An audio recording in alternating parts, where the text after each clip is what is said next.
Assalamualaikum and hi, we are from Group 3. We are going to present about weak internal control in public sector financial management.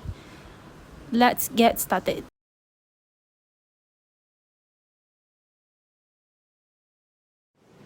Assalamualaikum and hi, my name is Nur Akila Auni. My metric number is 300971 and I'll be presenting the introduction and data collection part of our group project titled Weak Internal Controls in Public Sector Financial Management. In Malaysia, weak internal controls, especially in procurement and financial management, have allowed fraud and corruption to occur in the public sector. This affects not only government efficiency but also public trust.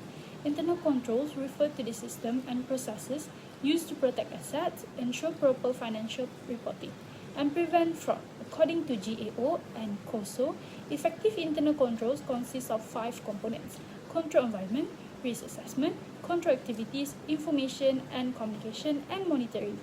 Studies like Othman and Roslam and Saleh shows that poor enforcement of internal controls, especially in procurement, creates opportunities for fraud. In fact, 65% of fraud cases reported by the Auditor General between 2014 to 2016 were related to procurement. Next, I'll move on to data collection. For this project, we relied entirely on secondary data. We did not conduct any interviews or surveys. Instead, we referred to academic journals, professional reports like GAO and PwC, and Malaysian-based research that highlight fraud risk factors and internal control weakness in the public sector. These sources help us identify key themes such as vulnerable areas in financial management and common loopholes that lead to fraud. That's all from me. Thank you. A critical issue threatening both the public trust in governance and the financial integrity of our public administration is fraud in government procurement. A study by Ismail and Saleh revealed that out of 130 report fraud cases, 65% were directly tied to procurement activities, especially during the quote and tender phase. This stage, due to their complexity and decision-making discretion, are highly vulnerable to manipulation. The procurement process is divided into 3 zones: invitation, evaluation, and verification.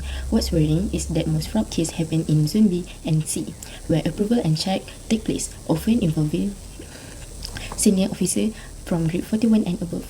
These individuals hold significant authority and access, and when internal control fail, it opens the door to collusion, document tampering, and power abuse. The study also highlights the ripple effect of fraud and early manipulation can corrupt the entire process. This calls for a comprehensive step-by-step review for procurement procedure, ensuring that integrity and accountability are upheld at every. Hello, my name is Nur Sadatan Natusha Benisa. My metric number is 300852. Today, I will be present key factors of non-compliance with internal control standard that contribute to fraud and corruption in the public sector based on the COSO model.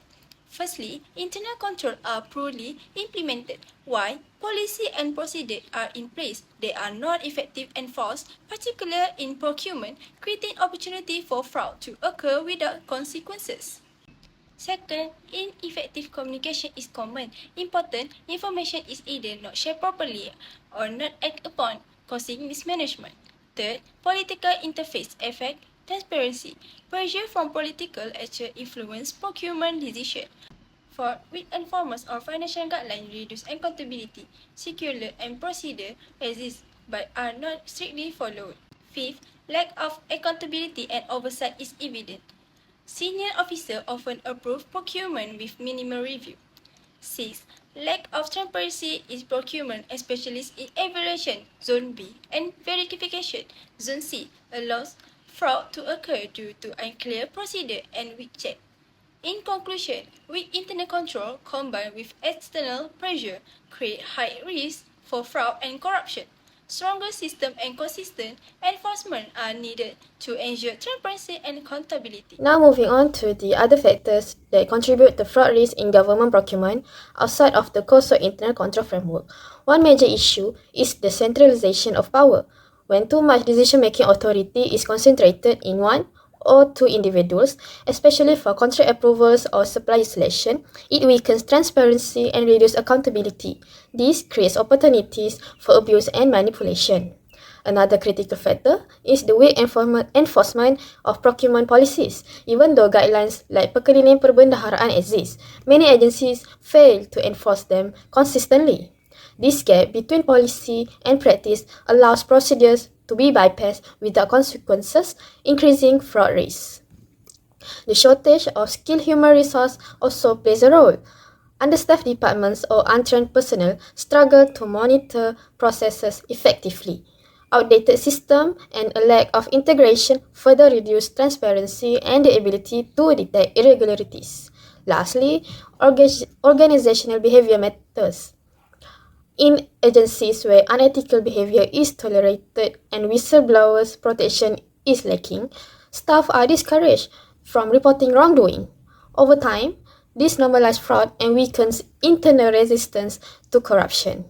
In summary, although these factors fall outside of COSO's 5 components, they strongly influence the effectiveness of procurement governance. Addressing them requires not just procedural reforms, but also leadership commitment and cultural change within the public sector. Thank you. Assalamualaikum and hello everyone. My name is Sito Aifani binti Moradi and my metric number is 300866. Next, I just want to highlight some key best practices for improving my financial management in the public sector. First, it's really important to have a strong internal control. One of the best approaches is the COSO framework, which focuses on creating a culture of integrity. Basically, making sure that everyone acts ethically and know their responsibilities. It also means regularly checking for risks, especially fraud, and having a clear procedure, like making sure no one has too much control alone. Next, transparency in a procurement is a big deal. Using a procurement platform where the public can see tender info helps reduce corruption and build trust. It also encourages fair competition. Also, we should avoid giving too much decision-making power to one person. Thus, should be split among different people and staff must be trained to follow the rules properly. Lastly, it's not just about system. Ethical culture really matters. Leaders should set the tone, ethics training should be taken seriously, and staff should feel safe to report any wrongdoings. Plus, using technology like FMIS help detect fraud in real time. So, that's all from me. Thank you. The study clearly showed that weak internal controls are a major reason for fraud in Malaysian public sector, especially in government procurement. Most cases involve senior officers during evaluation and verification stage. To fix this, we need stronger systems, stricter enforcement, and a shift in workplace culture, where accountability, transparency, and ethical behavior are the norm, not the exception.